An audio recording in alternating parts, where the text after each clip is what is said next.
I'm Brittany Lewis with Forbes Breaking News. During remarks with fellow Senate Democrats on Tuesday, Senator Brian Schatz touted the Inflation Reduction Act of 2022. The Hawaii Democrats specifically focused on the environmental components of the legislation.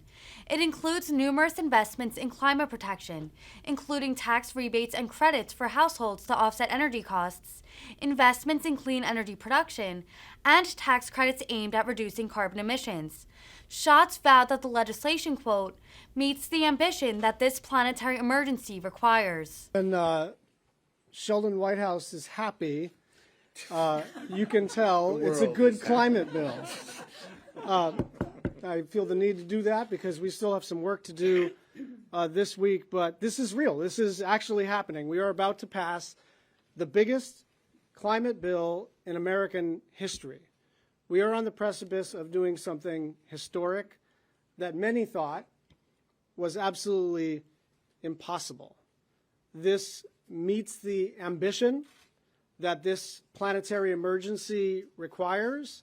It gets us 80% of the way to our Paris target, cutting emissions 40% by 2030.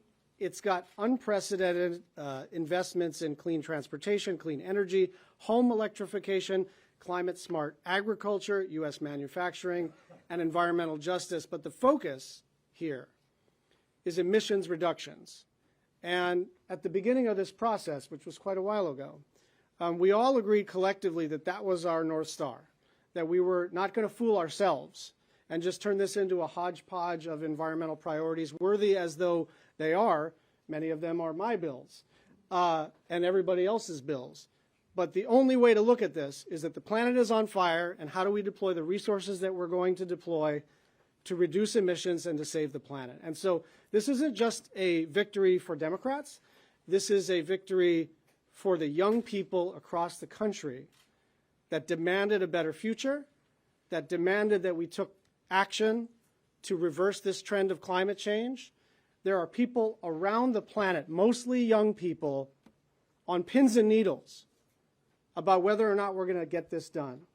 And so there's a lot of really smart and really committed people on this dais and lots of staffers and members of Congress and advocates in this town. But a lot of our victory, should we cross that finish line, belongs to the young people who demanded action. Excellent. Senator Smith.